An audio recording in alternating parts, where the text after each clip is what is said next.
لو سألتك دلوقتي إيه هي بصمة فريقك؟ هتعرف تجاوب. لو سألتك إيه هو القيد اللي بيمنعك من اللعب بالطريقة اللي نفسك فيها؟ لو أنت عارف إيه هي القيود اللي منعتك إنك تلعب بأسلوب معين، يا ترى عارف إزاي تعالج هذه القيود؟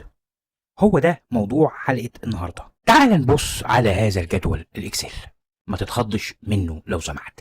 احنا قلنا هذه الحلقة هتكون حلقة نظرية لمن يريد أن يتعلم، ولمن يريد أن يكون مثل محلل كرة القدم الحقيقي أو المدرب الحقيقي. المدربين الحقيقيين بيعملوا بشكل طبعا شبه دوت، يمكن ما بيستخدموش الاكسل، بيستخدموا برامج معقدة أكتر شوية. بيضعوا لاعبي الفريق عندهم ويضعوا درجات تقريبية. طبعا بنضع كل هؤلاء اللاعبين ودرجاتهم في البدني وفي العقلية وفي الفنية، ثم في النهاية بيجيبوا متوسط الفريق ككل. هذه المتوسطات بتقول لك فريقك ايه نقاط قوته وايه نقاط ضعفه، وبناء على ذلك بيبدأ المدرب الحقيقي يختار أسلوب اللعب الذي يناسب هذا الفريق. دي بنسميها يا جماعة بصمة الفريق. فلو أنا مثلا عندي فريق، ألاقي معدل العمل بتاعه كويس، العمل الجماعي عنده كويس، القرارات لدينا كويسة، ثم أجد التمرير وأول لمسة لدي عاليين، فأنا أقول أن هذا الفريق قد يلعب بشكل طيب إذا اخترنا أسلوب من أساليب السيطرة على الكرة أو أساليب الاستحواذ، الكنترول بوزيشن أو التيكي تاكا. لما أجي أبص مثلا على لعب العرضيات، أجد أن درجاته ليست عالية، فما تجيش تقول هذا الفريق هلعب بيه مثلا وينج بلاي. ما تجيش ابص على هذا العمود اللي هو التدخل واجد درجاته مش كويسه، التدخل اللي هو التاكلينج، ثم ابص على التمركز او البوزيشننج او اتخاذ الاوضاع الدفاعيه والاقيها برضو درجات مش كويسه، واقول ان هذا الفريق يستطيع ان يلعب كره دفاعيه. هذا يخالف المنطق. طيب انا ازاي استغل هذه الجداول؟ هتلاقي حلقة قديمة شوية اسمها من المبتدئ إلى المحترف في استخدام البيانات لتحسين أدائك في الفوتبول مانجر.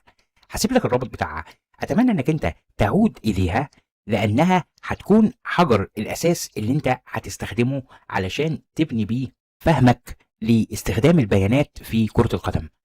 شارح لك برنامج مثلا زي الاف ام جيني سكاوت، شارحين فيه برنامج آخر أو موقع آخر اسمه اف ام بلاير سكورينج.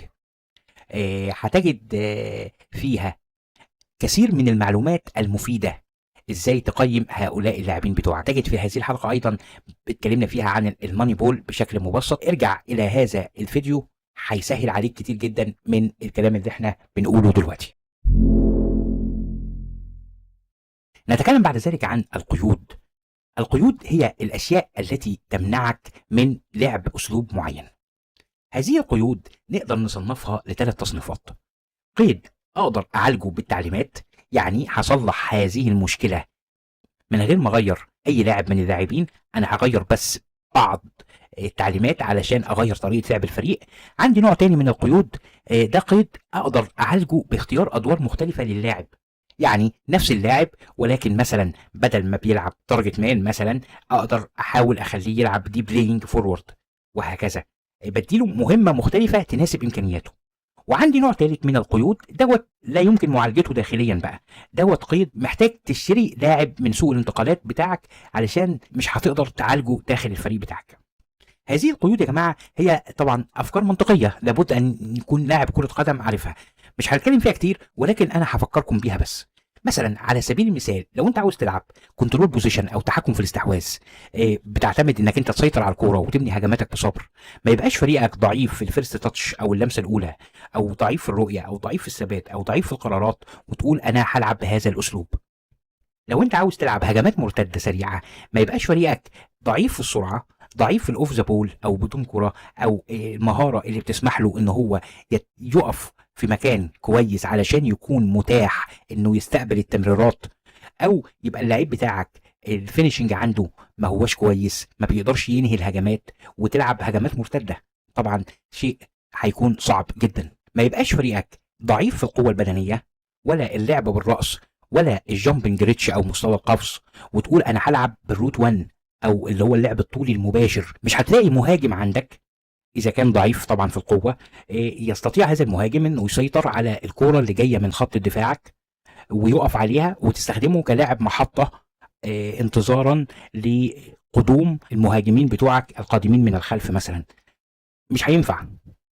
كل دي يا جماعه قيود منطقيه، مش كده؟ ما تجيش تلعب وينج بلاي وانت عندك ضعف في لعب العرضيات او ما عندكش مهاجمين يجيدوا اللعب بالراس. وزي ما قلنا ما تلعبش مثلا اساليب دفاعيه وانت عندك ضعف في التمركز او البوزيشننج، او عندك ضعف في الكونسنتريشن او التركيز، او عندك ضعف في التاكلينج او التدخل. مستحيل انك انت تستطيع ان تلعب بهذا الاسلوب وانت عندك ضعف في هذه القدرات التي يجب ان يتحلى بها اي فريق. ناتي الى النقطه التي ينتظرها اغلب اللاعبين: ازاي تعالج نقاط ضعف الفريق من خلال تعديل التعليمات الافتراضيه الموجوده في اللعبه. ولكن قبل ما ابدا عندي بس 3 ملاحظات مهمه. اولا، انا مش هستعرض جميع اساليب اللعب، هختار اسلوبين فقط من الاساليب الاكثر استخداما، واعتقد ان هما اسلوب السيطره على الاستحواذ واسلوب الضغط العالي. بقيه الاساليب هسيبها لك هنا اهو في المدونه بتاعتنا. هتجد في المدونه جزء بيتكلم عن كيف تستخدم تعليمات الفريق للتقليل من اثر نقاط الضعف، شارح لك فيهم ال6 مدارس اللي احنا اتكلمنا عنهم في الحلقه اللي فاتت. الملاحظه الثانيه: الحلول اللي انا بعرضها هي اجتهادات شخصيه مبنيه على فهم فلسفه كل اسلوب وطريقه عمل تعليمات اللعبه. انت ممكن تتوصل الى حلول مختلفه، وطبعا هذا شيء طبيعي، ولكن المهم انك انت لا تستخدم تعليمات تناقض فلسفه الاسلوب نفسه، والا ستفقد هويه الفريق او هتتحول التعليمات الى تعليمات متناقضه مع بعضها، هيؤثر طبعا بالسلب على اداء الفريق بتاعك. الملاحظه الثالثه وهي اهم ملاحظه: التعليمات ممكن تخفف نقاط الضعف، ولكنها لا تستطيع تعويض غياب الصفات الاساسيه.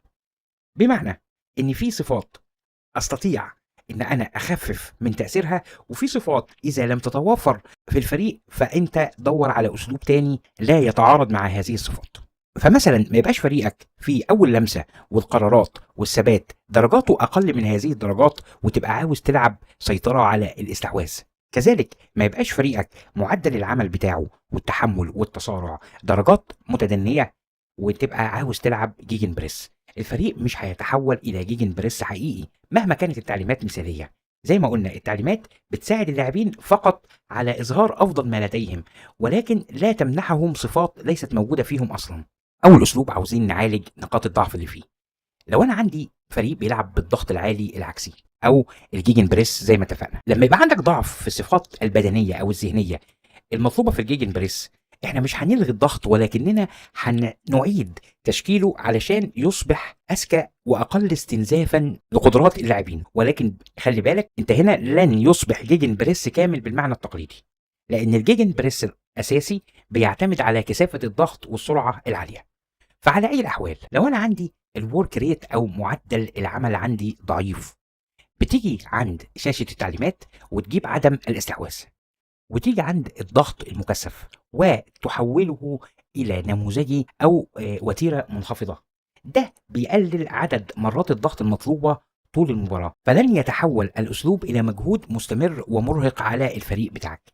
كذلك تعال عند التحولات الدفاعيه، وبدل ما هي ضغط مضاد من الممكن ان احنا نحولها الى اعاده تمركز. اي نعم هذا هيكون اقل احتماليه لاستعاده الاستحواذ بسرعه، ولكن هيمنح الفريق بتاعك مزيد من الوقت للتراجع، او بالبلدي كده يقدروا يشموا نفسهم شويه. ده لو معدل العمل عندك ضعيف. كذلك لو التحمل عندك ضعيف هتعمل ايه؟ هتخلي خط الدفاع بتاعك نموذجي، دوت هيقلل المسافات اللي اللاعب بتاعك بيقطعها اثناء الضغط، وهيحافظ على طاقته لفتره اطول نوعا ما. زي ما انتم شايفين هذه هي المسافه اللي هيتحرك فيها اللعيبه بتوعك. كل ما هترفعه كل ما المسافه بتزيد زي ما انت شايف كده اهو. فلو انت عندك لعيبه التحمل عندهم ليس قوي جدا، فانت تستطيع انك انت تتحايل على هذا الموضوع زي ما بقول لك عن طريق تقليل خط الدفاع نوعا ما.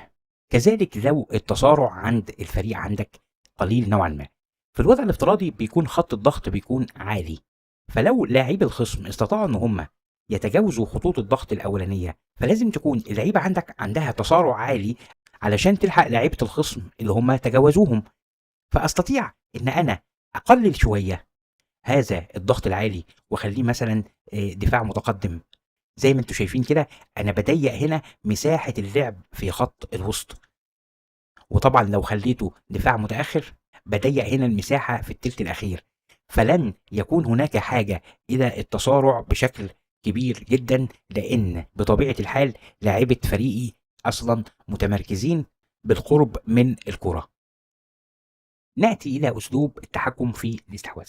هحاول عن طريق بعض التعليمات ان انا اقلل الضغط الزمني على اللاعب من خلال ان انا اخلي الايقاع بتاعي اقل شويه، اخلي التمريرات بتاعتي اقصر شويه، احاول اخلي البناء اكثر هدوءا واكثر انضباطا علشان اخفف اثر الضعف الفردي داخل المنظومه واحاول احافظ على الاستحواذ. ولكن زي ما قلنا خلي بالك في صفات لو هي ضعيفة في الفريق أصلا أنصحك إنك أنت ما تلعبش بهذا الأسلوب. المفروض إن لو فريقك ضعيف في اللمسة الأولى بينصح إنك أنت تستخدم تمريرات أقصر وإيقاع لعب أقل، وهذا هو أصلا الوضع الافتراضي اللي موجود في اللعبة. اللعبة أصلا مدياك أقل ضرر ممكن لممارسة هذا الأسلوب. فلو أنت بتلعب كنترول بوزيشن وخليت التمريرات أقصر بكتير وخليت إيقاع اللعب أقل بكتير، انت كده خرجت من الكنترول بوزيشن ودخلت في حاجه زي التيكي تاكا مثلا. فعشان كده لو الفيرست تاتش عند اللعيبه عندك او اول لمسه عندك ضعيفه، فانا انصحك انك انت تشوف اسلوب تاني افضل من السيطره على الاستحواذ. كذلك ممكن بقى لو الفيجن او الرؤيه عند اللعيبه عندي اقل شويه، ممكن اخلي الحريه الابداعيه اخليها اللعب اكثر انضباطا.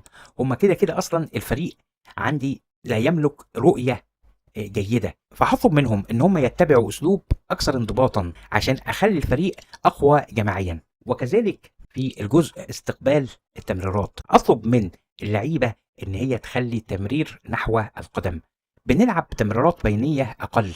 دوت هيقلل اعتماد الفريق بتاعك على القرارات الابداعية المعقدة، وهيخلي الحلول ابسط واكثر امانا. لو الفريق عندي بيعاني من القرارات عنده زي ما قلنا بقى يعني ضعيفة جدا او منعدمة، فمش هينفع تلعب باسلوب محتاج تمريرات متقنة وانت الفريق عندك ما عندوش قرارات كويسة، ده هيؤدي الى مصائب شديدة.